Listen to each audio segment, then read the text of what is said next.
Leksjon 1. Rice bowl-åpenbaringen. Vegetabilsk risskål? Å, jeg elsker risboller. Noen andre retter du liker med ris? Jeg kobler den ofte sammen med grillede grønnsaker. Legger du til en proteinkilde også? Jeg foretrekker tofu marinert i soya og ingefær. Har du prøvd tempe med krydret glasur? Jeg prøvde det en gang, og jeg likte teksturen. Varierer du kornene utover hvit ris? Jeg bruker brun ris, og noen ganger kortkornet bygg. Endrer kornvalget smaken mye? Ulike korn endrer tekstur og næringsverdi. Tilbereder du sauser fra bunnen av de fleste ganger? Jeg lager enkle dressinger med sitrus og sesamolje. Inkluderer du gjæret mat for dybde? Jeg legger til kimchi eller syltede agurker av og til. Koker du ris i en riskoker eller på komfyren? Jeg bruker en riskoker for konsistente resultater. Skyller du risen før du lager mat? Jeg skyller alltid for å fjerne overflødig stivelse. Krydrer du risen mens den koker? Noen ganger legger jeg til et laurbærblad eller en skvett eddik. Topper du boller med friske urter? Frisk koriander og gressløk lyser opp retten. Syns du presentasjon er viktig for YouTube? Presentasjon tiltrekker seere og signaliserer omsorg. Filmer du overliggende bilder for klarhet? Overhead-bilder viser lag og teksturer godt. Diskuterer du ernæring for publikum? Ernæringstips gir innhold pedagogisk verdi. Foretrekker seerne raske oppskrifter eller lange fortellinger? Mange foretrekker konsise oppskrifter med klare trinn. Bruker du influencer-trender for å inspirere oppskrifter? Trendene smaker kan øke engasjementet dramatisk. Kan den tilnærmingen føles uautentisk noen ganger? Det kan, hvis trender overstyrer personlig smak. Hvordan balanserer du trendighet og autentisitet? Jeg tilpasser trender til stilen min og forklarer valg. Tror du kontroverser kan øke synspunktene? Kontrovers kan øke interessen, men kan skade tilliten. Ville krangling om tradisjonelle kontra moderne oppskrifter være kontroversielt? Debatter om autentisitet skaper ofte opphetet diskusjon. Inkluderer du kulturell kontekst når du presenterer retter? Kontekst viser respekt og utdyper publikums forståelse. Har du noen gang møtt tilbakeslag for en fusjonsoppskrift? En gang opprørte en fusjonsrett purister i kommentarene. Hvordan reagerte du på kritikken? Jeg forklarte inspirasjon og inviterte dialog respektfullt. Beroliger dette svaret kontroversen? Det reduserte fiendtlighet og førte til konstruktiv utveksling. Oppfordrer du seerne til å prøve variasjoner? Jeg oppfordrer til eksperimentering med klar veiledning. Viser du erstatninger for begrensede dietter? Jeg presenterer glutenfrie og natriumfattige alternativer. Diskuterer du shoppingtips og budsjettering? Budsjetter og gjør oppskrifter tilgjengelige for flere seere. Oppgir du timing og forberedelsesestimater? Tidsestimater hjelper seerne med å planlegge effektivt. Inkluderer du et segment om knivferdigheter? Grunnleggende knivferdigheter øker sikkerheten og effektiviteten. Demonstrerer du marineringsteknikker? Jeg viser hvordan du marinerer for maksimal smak på minimal tid. Foreslår du alternativer for tilberedning av måltider for travle elever? Meal prep skaper konsistens for språk og matlagingspraksis. Parer du oppskriftstrinn med ordforrådsforklaringer? Ordforrådskartlegging hjelper språktilegnelse naturlig. Oppretter du bildetekster på skjermen for elever? Bildetekster forsterker forståelse og uttale. Anbefaler du kjøkkenverktøy som betyr mest? En skarp kniv og en god panne gjør en stor forskjell.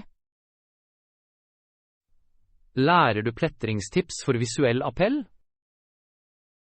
Enkle komposisjonsregler forbedrer seerens oppfatning. Diskuterer du matsikkerhet og lagring? Matsikkerhet er viktig og bør ikke overses. Inviterer du gjestekokker eller lokale kokker? Gjesteopptredener gir friske perspektiver og troverdighet. Tar du for bærekraft når du velger ingredienser? Bærekraftige valg stemmer overens med økende seerverdier. Foreslår du sesongens grønnsaker til risskålen? Sesongens ingredienser gir topp smak og lavere kostnader. Forklarer du umami og dens rolle i smak? Umami forbedrer tilfredsheten og balanserer en bolle. Anbefaler du gjæret miso til umami? Miso tilfører dybde og gunstige probiotika.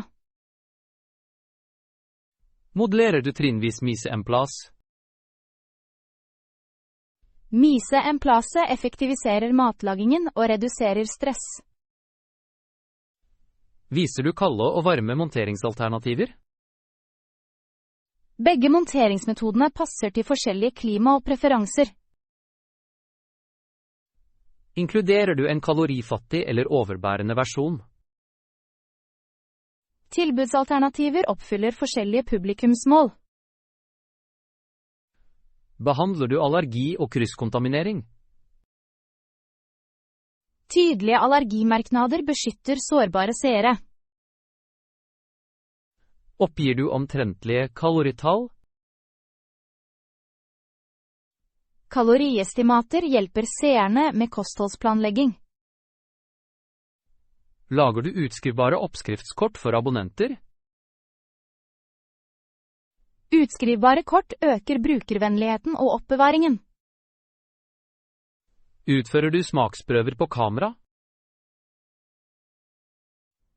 Smakstester gir autentisitet og seernes tillit.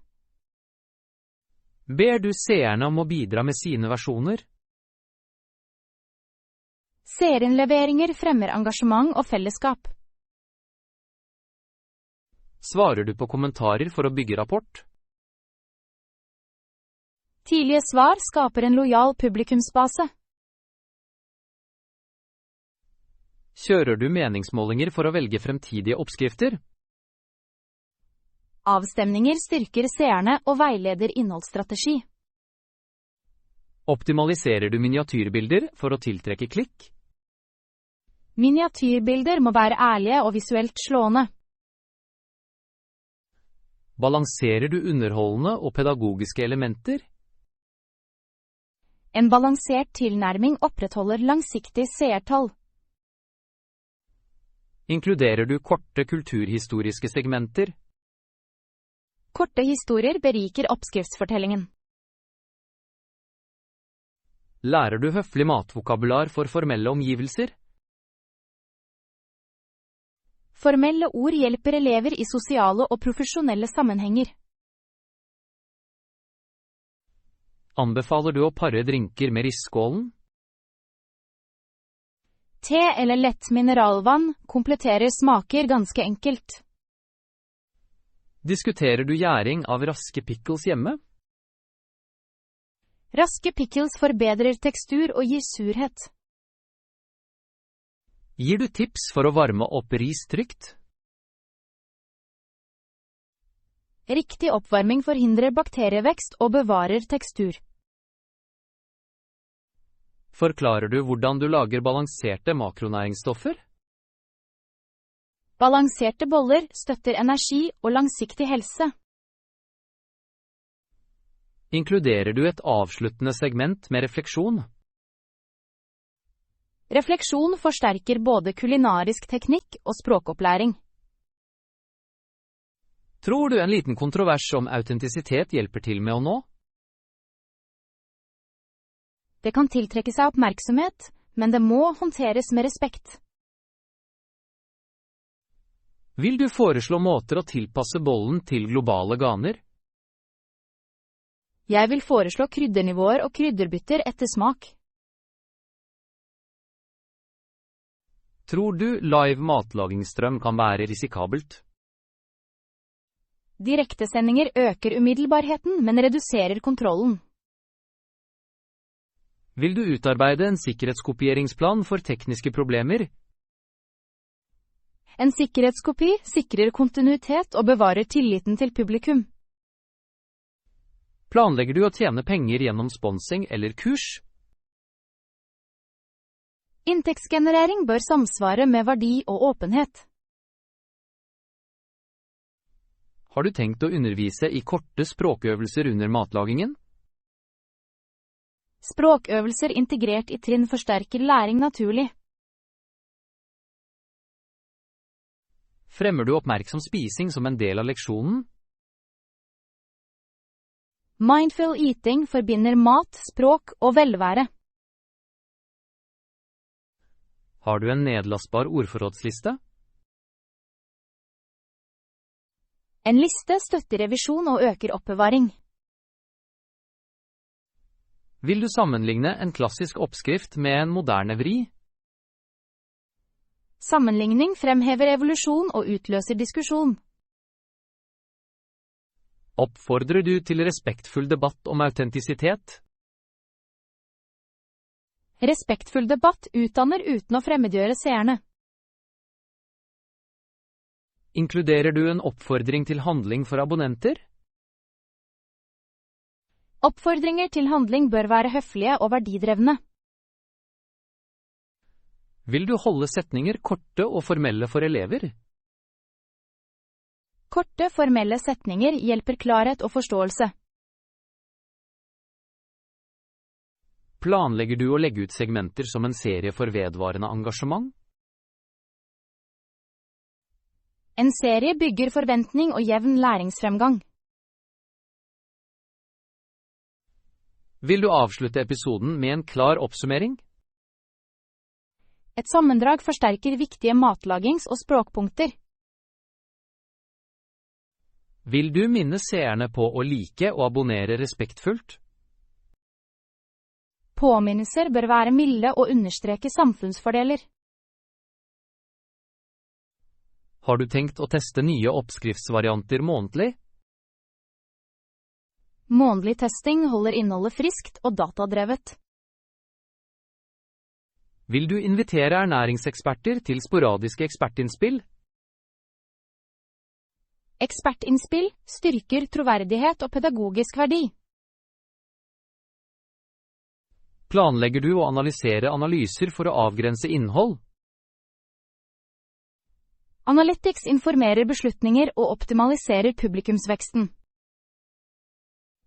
Vurderer du samarbeid med språklærere? Samarbeid utdyper instruksjonsdesignet til hver episode. Vil du fortsette å eksperimentere med format og tempo? Eksperimentering avdekker hva som best tjener elever og seere. Tror du grønnsaksrisskålen kan bli en signaturrett? En signaturrett kan definere en kanal og skape merkevaregjenkjenning. Har du et siste tips for seere som prøver oppskriften? Begynn enkelt, smak ofte, og tilpass deg dristig. Start enkelt, respekter ingrediensene og del din versjon med oss. Leksjon 2. Grunnleggende liste. Absolutt, jeg skal lage en liste over snacks og andre nødvendigheter i kveld. Den planen vil sikre at vi er godt forberedt. Hvilke type snacks foretrekker du på reise? Jeg foretrekker næringsrike snacks som er enkle å spise. Nøtter og tørkefrukt gir varig energi. Frisk frukt kan føles forfriskende og fuktighetsgivende. Jeg vil inkludere epler og bananer for variasjon. Jeg vil gjerne ha proteinbarer for vedvarende styrke. Jeg vil velge barer med balanserte næringsstoffer og lite sukker. Sunne smørbrød vil fungere for raske måltider. Jeg skal tilberede smørbrød med fullkornsbrød og magert protein. Ikke glem alternativer for kostholdsbegrensninger. Jeg vil inkludere glutenfrie og vegetariske valg. Hydrering er viktig under lange reiser. Jeg vil pakke gjenbrukbare vannflasker og elektrolyttabletter. Bærbare redskaper og servietter vil være nyttige. Jeg vil ta med bestikk i rustfritt stål og tøyservietter. Vil du inkludere en liten kjøler for bedervelige gjenstander? En kompakt kjøler vil holde meieri og salater friske. Vurder å pakke duftende våtservietter for renslighet. Våtservietter vil oppdatere oss under stopp på veien. Håndrensemiddel vil beskytte mot bakterier. Jeg vil inkludere alkoholbasert desinfiseringsmiddel og antiseptisk spray. Et lite førstehjelpsutstyr er uunnværlig for sikkerheten. Jeg vil sette sammen plaster, bandasjer, antiseptisk og smertelindring. Ikke glem medisiner og allergiforsyninger. Jeg vil pakke eventuelle foreskrevne medisiner og antihistaminer. En strømbank vil forhindre telefonbatteristress. Jeg vil lade en kraftbank med høy kapasitet før avreise. Bærbare ladere for kameraer vil være fordelaktige. Jeg tar med ekstra kamerabatterier og en lader. Ta med en kompakt lommelykt eller hodelykt. En liten LED-lommelykt vil hjelpe i situasjoner med lite lys. Et multiverktøy kan løse uventede problemer. Jeg vil pakke et multiverktøy i reisestørrelse med viktige funksjoner. Kart og utskrevne veibeskrivelser forblir nyttige offline.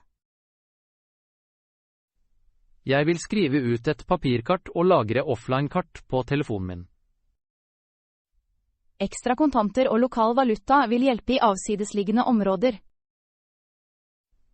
Jeg vil bære en blanding av kontanter og kort for fleksibilitet. En reiseparaply og vanntett lag vil beskytte mot regn.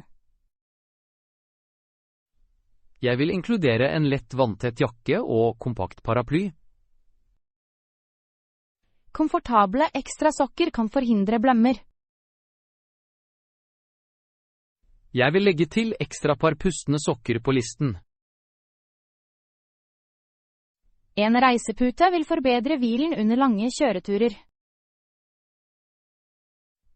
Jeg vil ta med en oppblåsbar nakkepute for enkelhets skyld.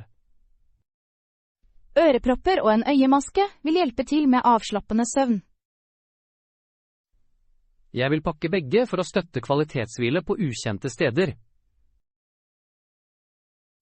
Vil du inkludere et lite sysett for raske reparasjoner? Jeg vil inkludere et kompaktsysett med tråd og nåler.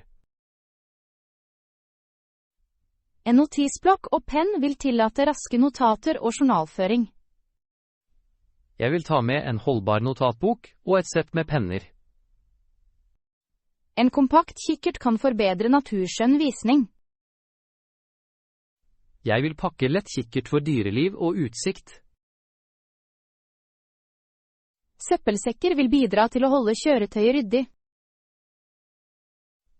Jeg vil inkludere små og store gjenlukkbare poser for avfall og lagring.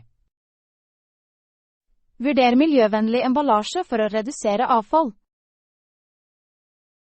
Jeg vil velge gjenbrukbare beholdere og unngå engangsplast. Et lite toalettsett vil støtte personlig pleie. Jeg vil inkludere tannbørster, tannkrem og toalettsaker i reisestørrelse. Solkrem og insektmiddel er viktig nær kysten. Jeg vil velge bredspektret solkrem og dietfrie frastøtende alternativer. Et kompakt teppe vil gi varme på kjølige kvelder. Jeg vil ta med et tynt, isolerende reiseteppe for komfort. Et kart over lokale beredskapstjenester kan være betryggende. Jeg vil merke nødnumre og medisinske sentre i nærheten. Vil du utarbeide en sjekkliste for å verifisere varer før vi drar?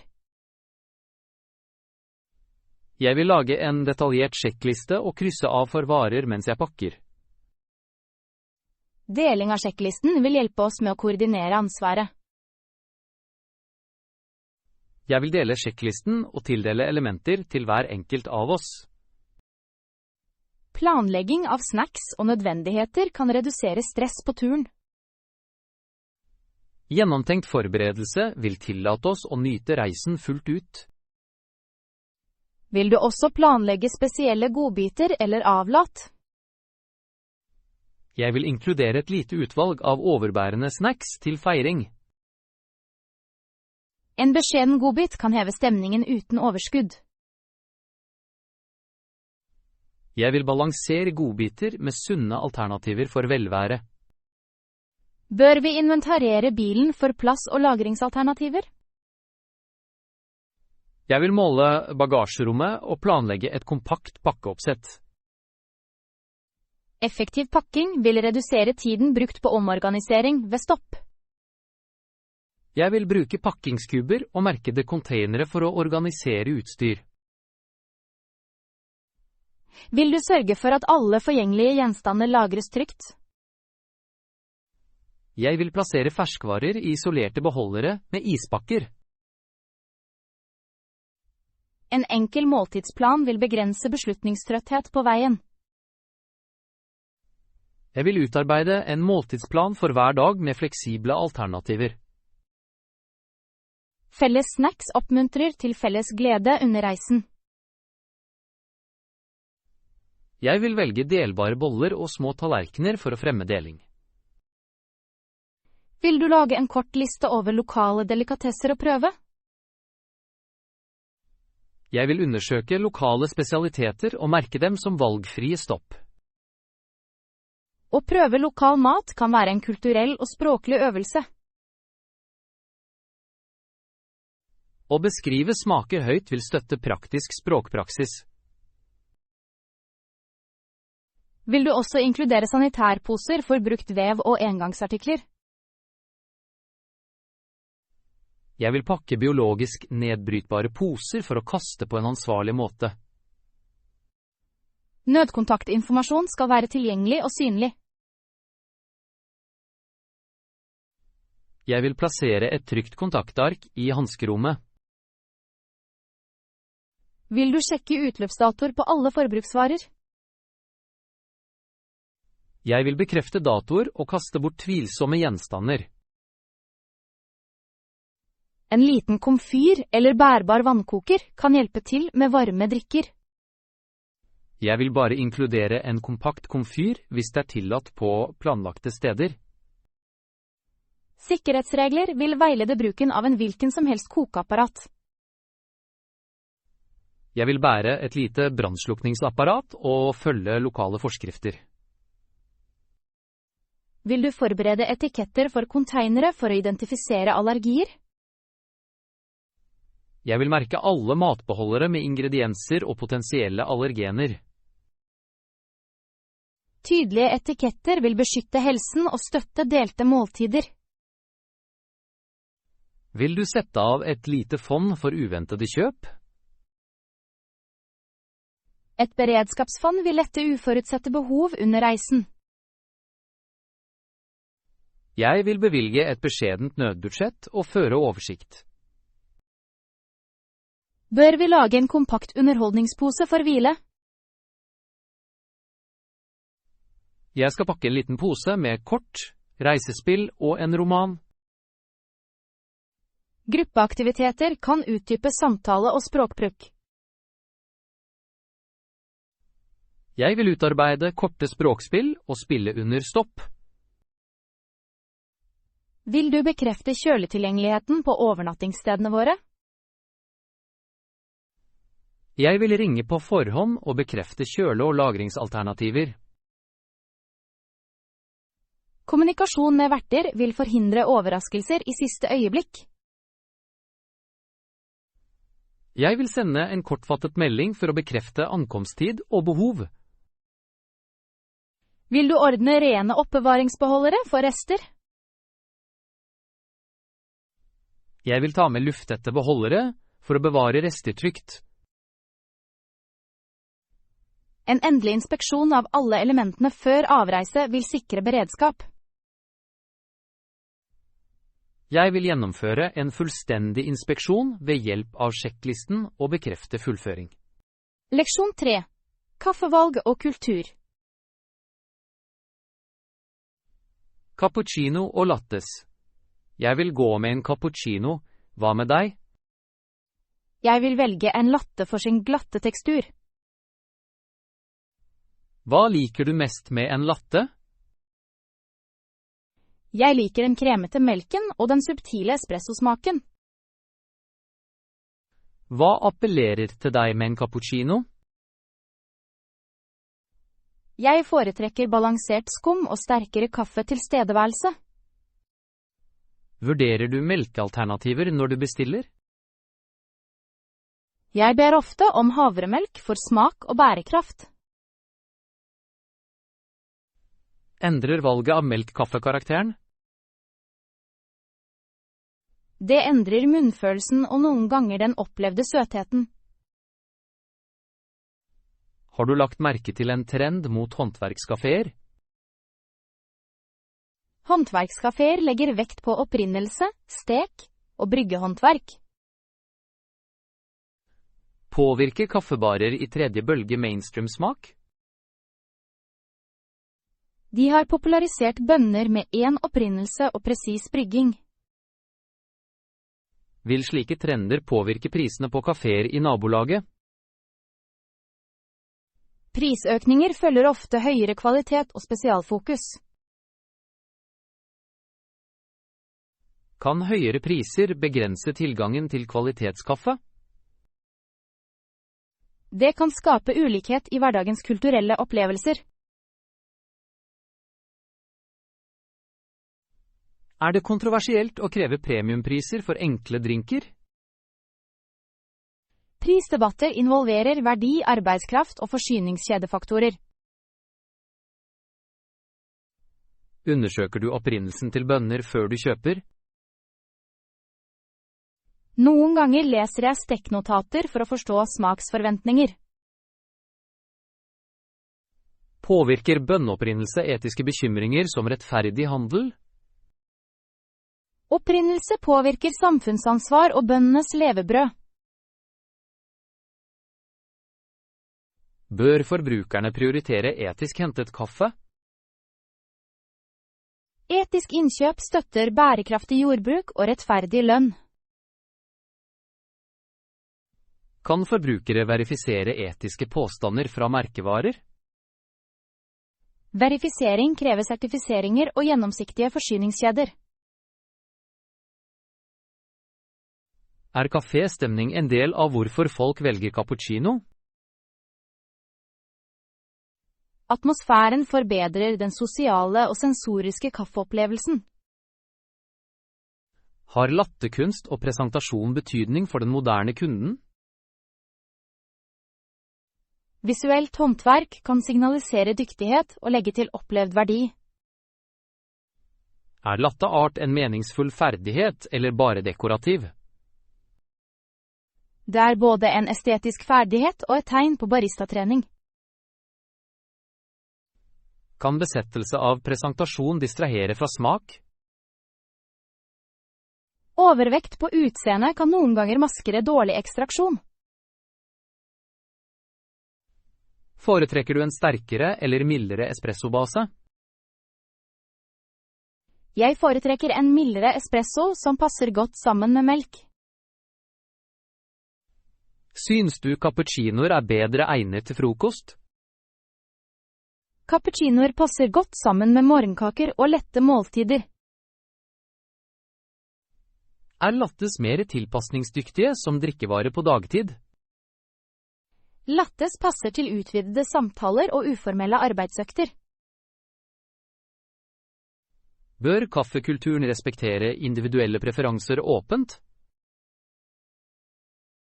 Respekt for preferanser fremmer inkluderende og mangfoldige kafferom. Er det en kulturell betydning for kaffestiler globalt? Kafferitualer gjenspeiler historie, region og sosiale vaner. Kolliderer espressokultur og filterkaffekultur noen ganger? De legger vekt på forskjellige verdier. Intensitet kontra klarhet. Kan det sammenstøte bli en polariserende debatt blant entusiaster? Opphedede debatter oppstår, men gir ofte nysgjerrighet og innovasjon. Blir pulverkaffe og spesialkaffe dømt urettferdig? Pulverkaffe får stigma til tross for serveringsbekvemmelighet og tilgang. Bør bekvemmelighet anerkjennes som et legitimt valg? Bekvemmelighet støtter travle liv og kan være et praktisk alternativ. Tror du sosiale medier har hypet visse kaffetrender?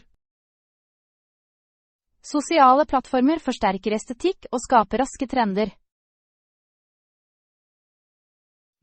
Kan hype føre til uholdbare moter i kaffeforbruket? Fads kan forårsake avfall og kortvarig tilførselstrykk. Er bærekraft en presserende bekymring for kaféer i dag? Mange kaféer tar i bruk kompostering, resirkulering og etisk innkjøp. Vil kundene godta litt høyere priser for grønn praksis? Noen vil, hvis gjennomsiktighet og verdi følger med kostnadene. Tror du baristaopplæring bør omfatte etikkutdanning? Etisk opplæring vil styrke bransjestandarder og ansvarlighet. Kan kontrovers oppstå fra kjendispåtegninger av kaffemerker?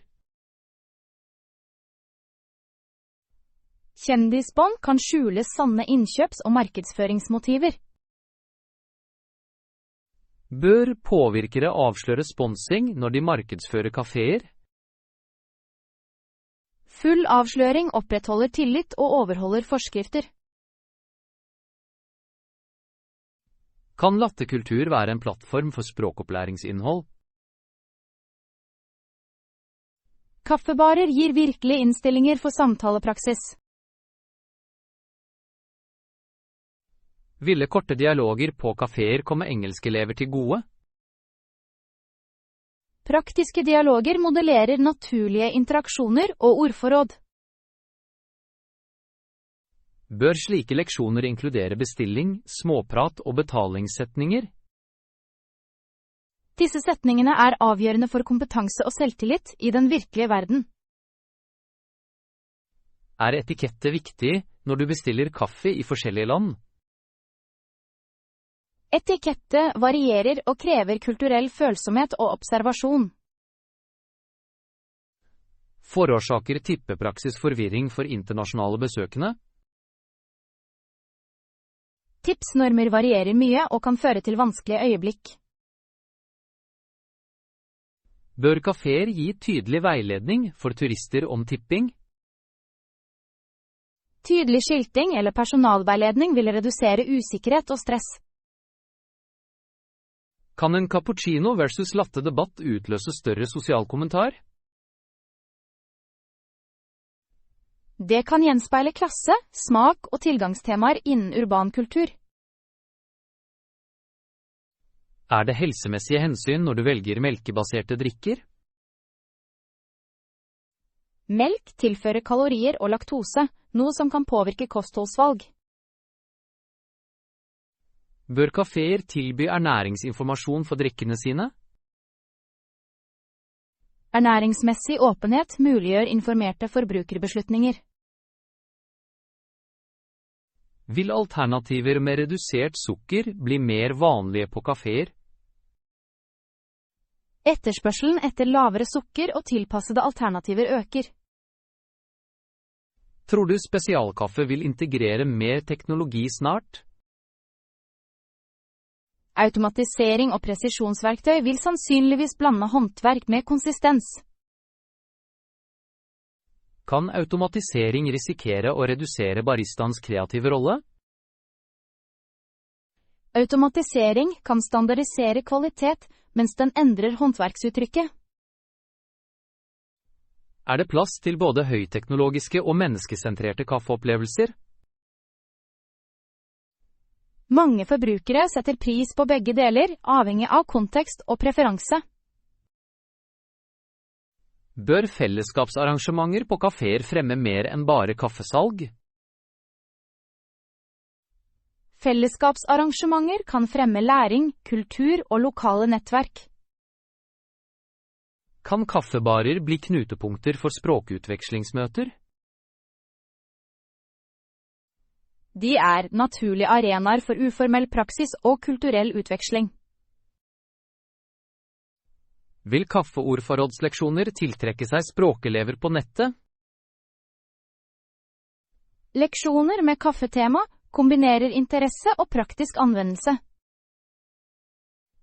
Bør skapere være oppmerksom på kulturell tilegnelse i kaffeinnhold?